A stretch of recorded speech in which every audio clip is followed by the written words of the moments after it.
ओम नमो नारायण। मेरे वृष राशि वाले मित्रों, क्या हाल चाल। भाई इंटरनेट जगत बावड़ा हो गया था वृष राशि पे, अब थोड़ा शांत हुआ है तो अब बात कर लेते हैं, क्योंकि उसका प्रभाव मुझ पे भी आने लगा था। लोग मुझे भी कोसने लगे थे। भाई मैं तो समय के अनुसार चलना सिखाता हूँ, मैं तो एस्ट्रोलॉजी जानता नहीं रे भाई। अब राजयोग और फलाना और ढिकड़ा, भाई बात बना के उसमें कूट पीस के मसालेदार करी बना के पेश करना मुझे आया नहीं कभी। खैर भाई, बारिश हो तो मौसम, भाई जैसा मौसम विभाग बताता है भाई बारिश की संभावनाएं हैं, आंधी की संभावना है, वैसी सुरक्षा आप करके चलते हो घर से। वही एस्ट्रोलॉजी है भाई। जो बरसात होती है, आंधी आती है, तूफान आता है, बाढ़ आती है, तो आप प्रयास करते हो ना। इसी तरह से ग्रहों की ऊर्जा और भी है जो कि आपको मानसिक तौर पे उद्वेलित करती है, तो उसके प्रति सावधान रहना और वक्त की औकात उसको बताना कि देख तू भगोड़ा है, हम गुरु महाराज के पक्के। उसने भेजा है ना, वही गुरु महाराज है सबका, जिसने भेजा है हमें इस पृथ्वी पे, तो हमें सहन शक्ति भी दी है। क्यों? तो मेरे वृष राशि वाले मित्रों, आपसे तो मेरा वीडियो लंबा होना ही है, आपसे तो बात मैं बहुत प्रेम से करता हूँ। कई ऐसे मित्र हैं उनको पिज्जा बर्गर खाने की, फास्ट फूड खाने की आदत पड़ी हुई है। वो फिर कहेंगे 15 मिनट का वीडियो हो गया, 1 घंटे का वीडियो हो गया। ओ भाई 2 घंटे का भी हो सकता है रे भाई। तो हो सकता है तेरे पसंद की कोई बात ना हो और फिर पिज्जा बर्गर की तुझे आदत हो और तेरे हाथ ना लगे और तू कमेंट बॉक्स में भौंकने लगे, तो भाई ऐसा कोई है महान आत्मा तो वो निकल जाए। ये मुझे ना लाइक चाहिए ना सब्सक्राइबर चाहिए। प्रेम से जो मेरी बात सुन ले मेरे सर आँखों पे, ठीक है। अब करते हैं बात वृष राशि वाले मित्रों की। तो मित्रों देखो, भाग्य का मैं आपको समझा चुका। वो आप कहोगे एक एक बार, 2 बार, भाई 2 बार बतानी पड़ती है। जब इंसान उतावला हो जाता है तभी आपको उतावला होने की कोई आवश्यकता नहीं है। वो कारण भी मैं बता चुका आपको कि देखो, लगन पे पाप प्रभाव कभी भी ठीक नहीं होता, विशेष करके सौम्य लगन हो। आज थोड़ा सा और आपको बता देता हूँ आपका क्या है। अगर मान लो वृष लगन भी है तो शुक्र है, शुभ ग्रह है, सौम्य है, तो या आपकी वृष राशि है चंद्रमा, तो और उसकी सौम्यता में वृष राशि भी है और वृष लगन भी है। तो ऐसे बहुत सारे मित्र हैं मेरे जिनके वृष राशि वृष लगन थी, उन पे ज्यादा प्रभाव हुआ, ढैया का भी हुआ। ये बात है ना। तो पहले तो अपना ये मान के चलो कि भाई हमारा जब सौम्य लगन है तो हमें अपनी सौम्यता खोनी नहीं है, क्योंकि लगन पे तो पाप प्रभाव है। हाँ, ग्रह गुण स्वरूप नहीं बदलता मित्रों। राहु अपना स्वरूप बदल देगा? कौन सा है बताओ? लाओ मेरे सामने जो राहु का स्वरूप बदल दे। अरे अपने स्वरूप से तो वो राहु है, अपनी आदतों से वो राहु है।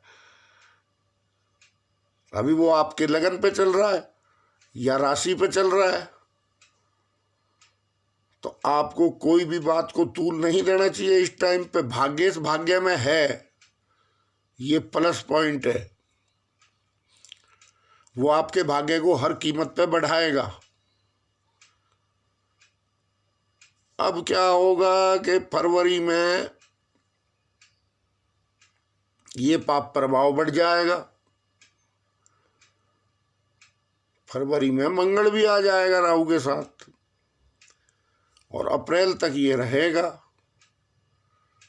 तो इसमें आपकी उग्रता, आपकी बेचैनी, किसी चीज के प्रति आपकी जो ललक है कि एकदम प्राप्त करने की, वो एकदम बढ़ा देगा वो। तो वहां कोने में, त्रिकोण में शनि बैठा बैठा हंसेगा, देखो कैसा बेचैन हो रहा है ये भाग्य प्राप्त करने के लिए। तो ऐसा काम नहीं करना ना। हमको तो पता है,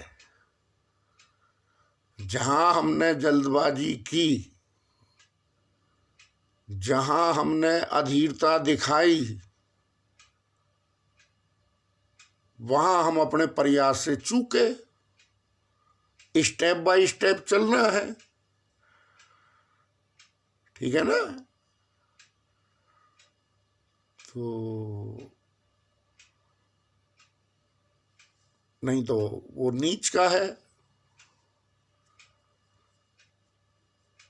उसके साथ बृहस्पति, बृहस्पति भी तो नीच का है। अब बृहस्पति आपका क्या है? बृहस्पति लाभेश है। अब लाभेश जब नीच का हो भाग्येश के साथ, तो फिर क्या होगा? अधीरता बढ़ाएगा, वो भी बढ़ाएगा। तो फिर भाग्येश खड़ा खड़ा हंसेगा, कहेगा देखो ये क्या पागल हुआ है, ये तो सभी कुछ एक ही दिन में प्राप्त कर लेना चाहता है। तो द्वंद्व होना निश्चित है। अब वो अधीरता जो है, जो जल्दबाजी जो है, वो क्लेश में बदल जाती है जब लगन पे पाप प्रभाव हो। भाई वो तुम्हारा स्वभाव नहीं है ना। भले ही राहु शुक्र मित्र हो, भले ही चंद्रमा आपका ऊंच का होता हो, उसमें चंद्रमा बली हो, लेकिन ये किसने बता दिया भाई? उस एस्ट्रोलॉजर को मेरे सामने लाओ। चंद्रमा राहु की युति कभी ठीक नहीं है। वृष का राहु है, बड़ा खर्चा करवा देगा। तो ये भी याद रखो कि इसको बाद में खर्चे में भी जाना है, वैभाव में भी जाना है ना। मंगल आपके वैभाव का स्वामी है। अब वो 2021 में फरवरी में वहां युति करेगा। अब जो बेचारे शनि ने कतरा कतरा करके आगे आपको बढ़ाया है, तो ये अप्रैल तक रहेगा। वहां कहीं ऐसा ना हो आप अप्रैल में कोई ऐसा कदम उठा दोगे भाई, कोई दिक्कत परेशानी हो जाए। भाई तलवार और ढाल दोनों लेके लड़ोगे, या दोनों हाथों से तलवार भांजोगे, तो फिर सुरक्षा कहाँ गई? तो कोई गुस्सा, कोई झगड़ा, कोई गलत खान पान, विशेष तौर पे आपने उस टाइम में नहीं करना है। उस टाइम में आपको बड़े हिसाब से रहना है। बाकी आपका कुछ नहीं बिगड़ेगा। शनि बड़ा प्रबल होता है रे भाई, शनि शनि होते हैं। अच्छा देखो, दोनों ही काम बढ़ेंगे फिर आपके 2021 में।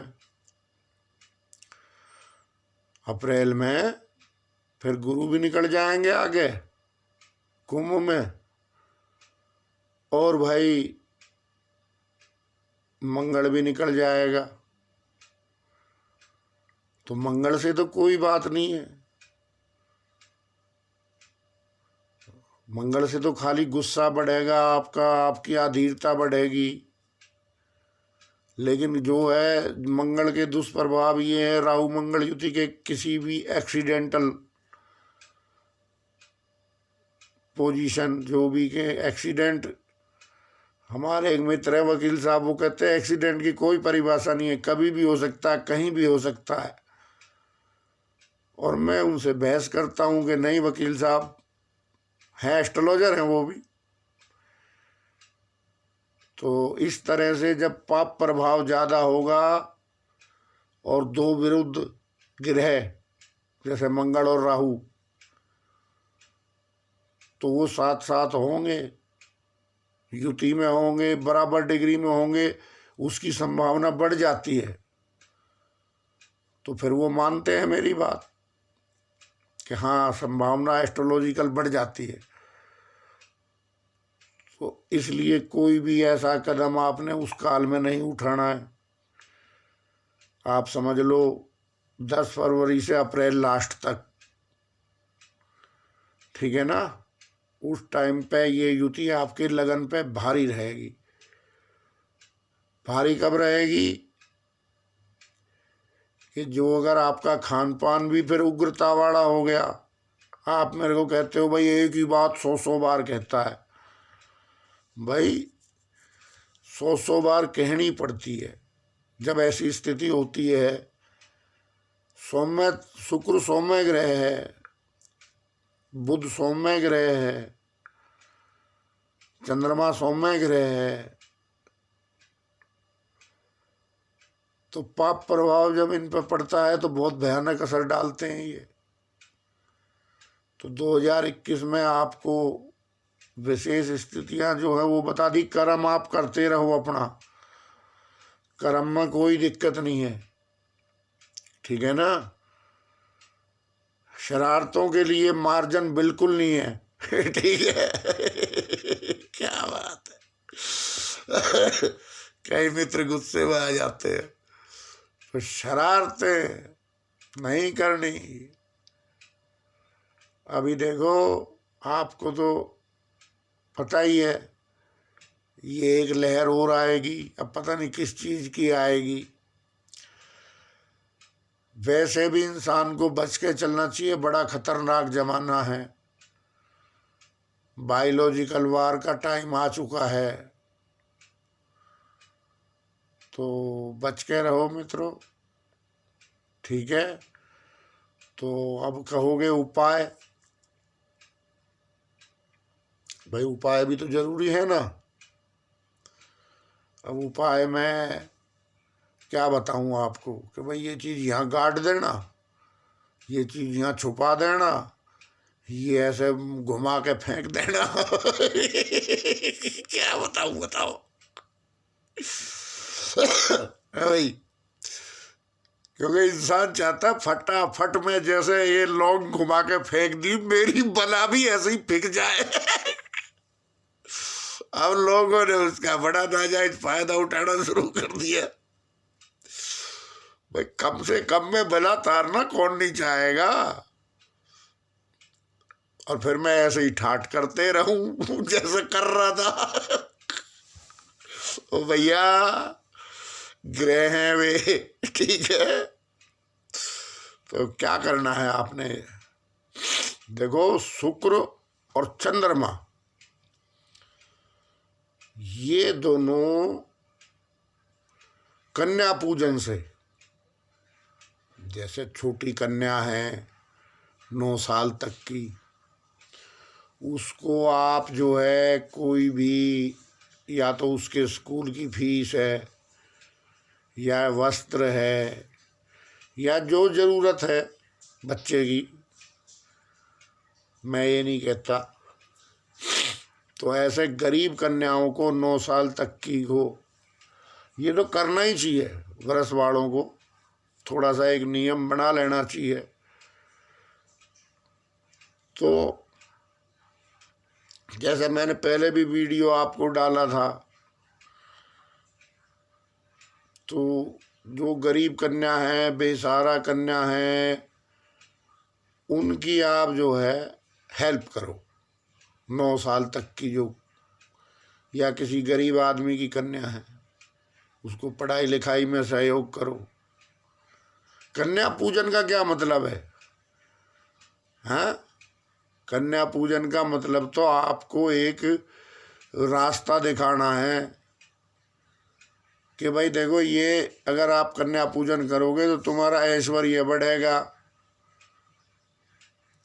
बात ये है, अभी तुमने तो वो मान लिया एक परंपरा कि एक बार कन्या पूजन, अजी हमने तो कन्या जमा दी थी नवरात्रों में। अच्छा, बड़ा एहसान किया कन्याओं पे। ओ भैया, एक सतत, एक बिल्कुल सतत आपको प्रयास गरीब कन्याओं की मदद के करने चाहिए। संदेश तो ऋषियों का ये था। अब आप कहते हो नहीं, हम कई मेरे पास भी आते तो कहते नहीं जी नहीं, मैं हमने तो नवरात्रों में कन्या जमाई थी। अरे भाई, बड़ा एहसान कराते ना कन्याओं पे। यार, क्या बना दिया आप लोगों ने धर्म को, क्या बना दिया एस्ट्रोलॉजी को। जो प्रतीक थे वो प्रतीक है कन्या जमाना नवरात्रों में, कि आप अपने लक्ष्य से ना भटको, गरीब कन्याओं की मदद करते रहो। ठीक है ना? तो शुक्र और चंद्र, ये दोनों ही स्त्री जाति, क्या स्त्री जाति से संबंधित हैं।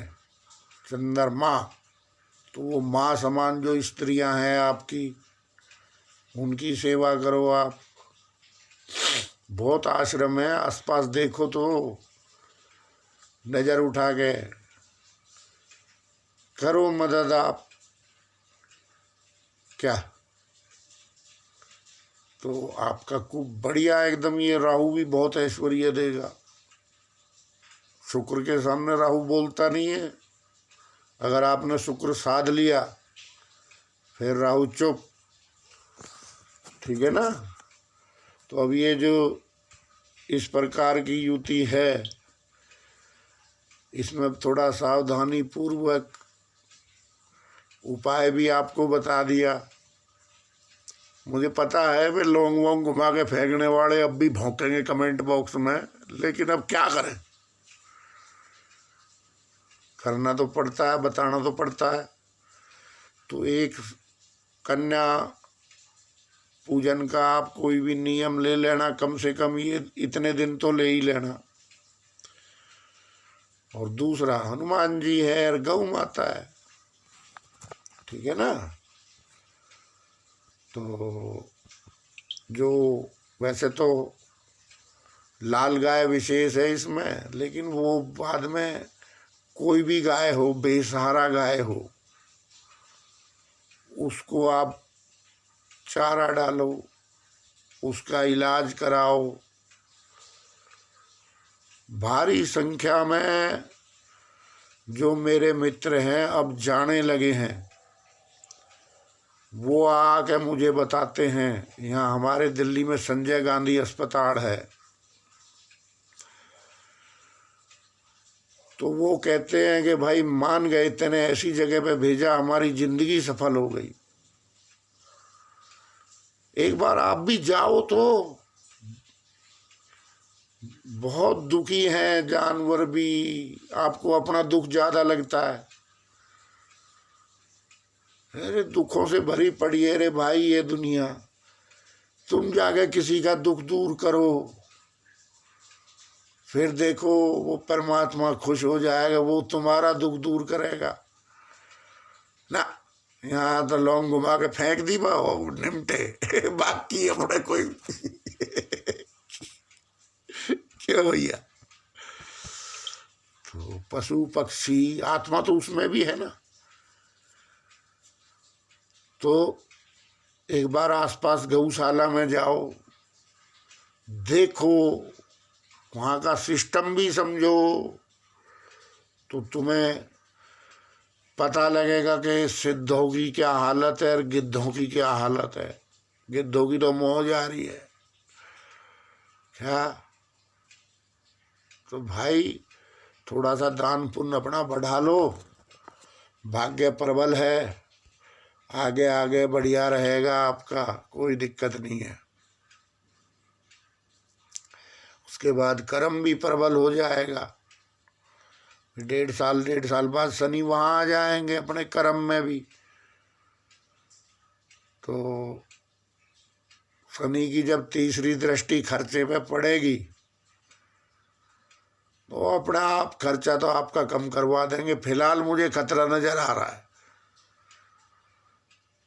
तो उस चीज को अच्छी जगह लगाओ, ठीक है ना। तो जो आसपास एनसीआर के मित्र हैं थोड़ा देखना मेरे, क्योंकि मैं तो पहले भेजता हूँ भाई रे। पहले गौशाला में भेजूंगा, जहाँ पशुओं का अस्पताल होगा वहाँ भेजूंगा, जहाँ कोड़ियों का होगा वहाँ भेजूंगा, जहाँ अंधों का आश्रम होगा वहाँ भेजूंगा। जो जिसने प्रकृति ने जिसको कोई अगर मान लो वो अपना दिक्कत परेशानी दे रखी है, तो आप भी तो परमात्मा के ही संतान हो ना। वो भी परमात्मा का ही है, उसके अंदर भी आत्मा है, परमात्मा है। तो जाके उसकी हेल्प करो, हाँ, ठीक है ना। ये है हमारे सनातन धर्म का अंडर करंट। बाकी कोई नारे लगा के बढ़ना चाहता हो तो खूब लगाओ। ओम नमो नारायण।